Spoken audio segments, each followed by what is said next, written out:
पूरी सुबह की शुरुआत का थोड़ा सा अंदाज हमेशा अलग है और हमेशा शिवत्व को अलग अलग रूप में समझने की एक छोटी सी अनुशासनात्मक प्रयास अंतःकरण की ज्योति को हमेशा प्रज्वलित करते रहती है। और इसको जब अपने भस्म शिव के भस्म को समझते हैं तो जीवन की सही दशा और दिशा स्वतः मन स्थिति को मजबूती के तरफ लेकर जाता है और मन यही कहता है कि अंतिम यही सत्य है।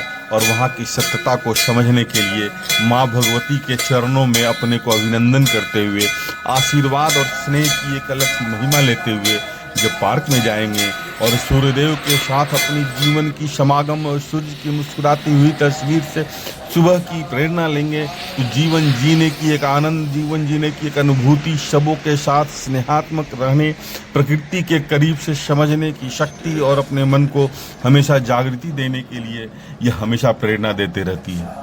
हम सभी एक हैं और हमेशा भावनात्मक और स्नेहात्मक बने रहें। जीवन में जैसे ही आप भावनात्मक और स्नेहात्मक होते हैं, सभी आपसे स्नेह के रूप में जुड़ जाते हैं, सभी आपके साथ प्यार करते हैं और यही प्यार ईश्वर की दी से मिली आशीर्वाद, ईश्वर से मिली हुई प्रसाद की तरह आपके जीवन को अलग सी शक्ति, एक अलग सी ऊर्जा देता है जो कि हमेशा अनुशासन में रहने के लिए प्रेरणा करता रहता है। प्रेरणा आएगी कहाँ से?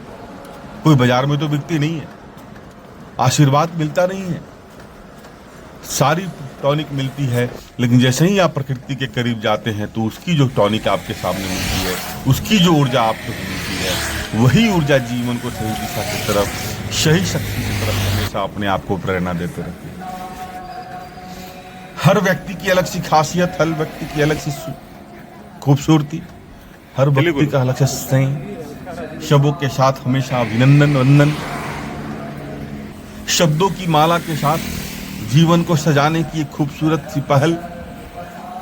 क्योंकि जैसे ही बगीचे में जाते हैं और बगीचे जय जय श्री राम, जय जय श्री राम, खूबसूरती आपके जीवन में समाहित होती है। फूलों की खूबसूरती आपको सुबह की मुस्कुराहट में मिलती है तो चेहरे पे एक अलग सी ऊर्जा, एक अलग सी शक्ति मिल जाती है और यह शक्ति प्रकृति के करीब जाने से ही मिले। सबों की खूबसूरत जीवन शैली से अपने आप को प्रेरणा लेने होती है। एक छोटी लेकिन सी प्रेरणा लेंगे क्लिप कैसे? दे रहा हूँ जो अपनी छोटी सी परिवार की होती है और मैं बच्चों के साथ बोलता हूँ कि मुस्कुराता हुआ सनातन तस्वीर। संस्कृति की सबसे खूबसूरत बातें हैं कि वसुधैव कुटुंबकम होता है। हर व्यक्ति अपने आप में परिवार का सदस्य होता है, समझने की जरूरत है यहाँ से। और ये आएगा कैसे? इन बच्चों के साथ मिलेंगे। जय जय श्री राम बोलो बेटा, जय जय श्री राम, जय जय श्री राम, जय जय। हमेशा जीवन को आनंदित और जीवन को बोलो जय श्री अलग राम। सी शक्ति देता है, जय जय अलग सी ऊर्जा जय देता है। जय श्री राम। सबों की मुस्कुराती हुई जय जय तस्वीर श्री जब राम। आपके चेहरे पर जय प्रतिबिंबित जय श्री करती है बहुत खूबसूरत। तो जीवन की खुशी, जीवन की आनंद का रूप और एक सुखद अनुभूति की परिकल्पना आप शब्दों से नहीं कर सकते। आप अच्छे बने, दुनिया स्वतः अच्छी हो जाए। हम क्या करते हैं? हम सुधारने निकलते हैं। हम अपनी कमियों को न देख के दूसरे की कमियों को देखते हैं। हम चाहते हैं कि वो मेरे में फिट करे। आप ऐसा बने कि आप सब जगह फिट हो पाए। ये सब जगह आप फिट कैसे हो पाएंगे जब तक आप खुद फिट नहीं रहेंगे? और खुद फिट कैसे होंगे आप? जब तक आप अपने शरीर को समय नहीं देंगे। शरीर को समय कब देंगे आप? किस समय? जल्दी जगेंगे, सुबह निकलेंगे, शब्दों के साथ स्नेहात्मक रहेंगे, जीवन को बैलेंस करेंगे। जीवन को बैलेंस कैसे कर पाएंगे? जब तक आपका शरीर बैलेंस नहीं होगा तब तक जीवन कैसे बैलेंस हो जाएगा? एक दूसरे से प्रेरणा लेंगे, प्रेरणा कैसे आएगी?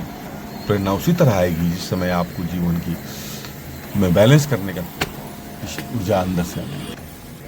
प्रकृति को करीब से समझे, बच्चों के साथ स्नेहात्मक, बच्चों को हमेशा प्रेरणा देते रहें। यह प्रेरणा आपके जीवन को बहुत मजबूत शैली देती है। सभी आपसे कहीं ना कहीं प्रेरित होते हैं, सभी आपके साथ कहीं ना कहीं अपने जीवन को जोड़ते हैं, अपने जीवन में एक दूसरे के प्रति सकारात्मकता देखते हैं।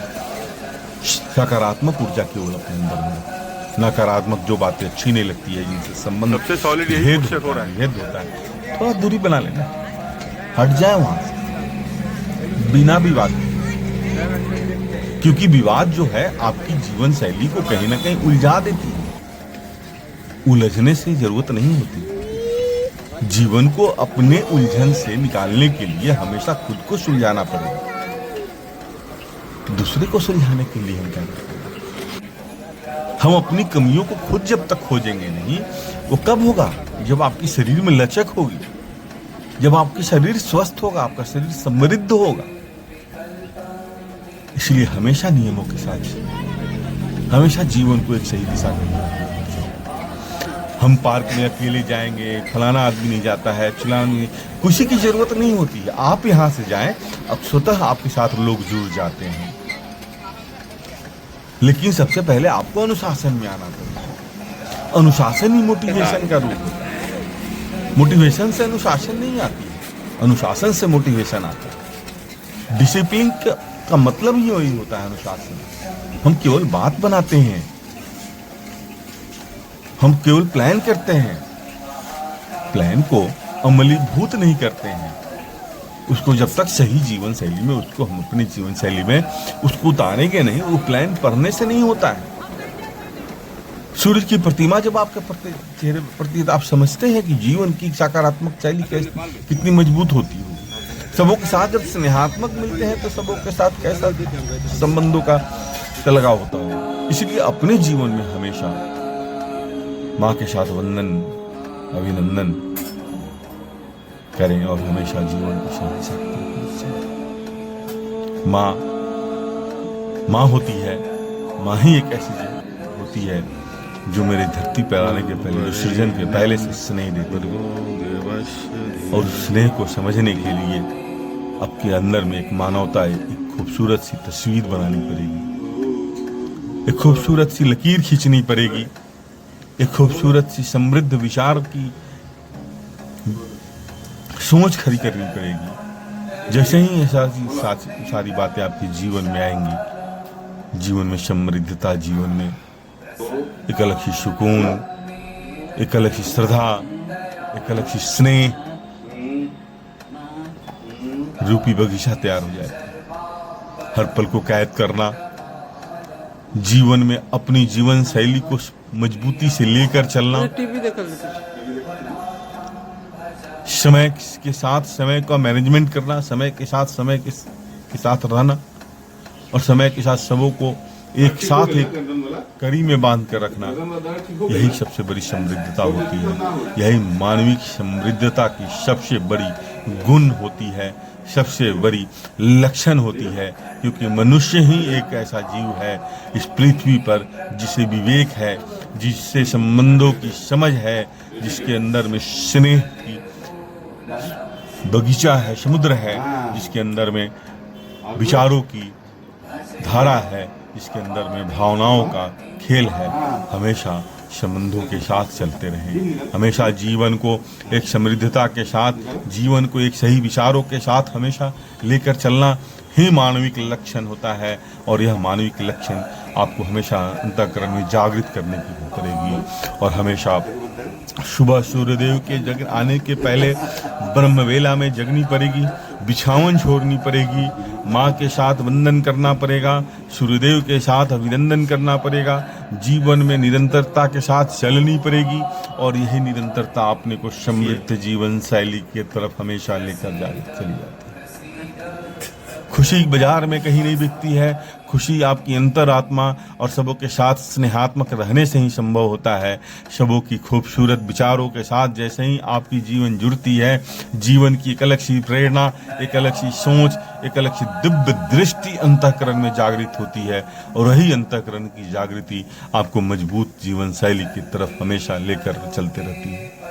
इसलिए हमेशा खुश रहें, हमेशा मस्त रहें, हमेशा व्यस्त रहें, संबंधों को हमेशा स्नेहात्मक रखें।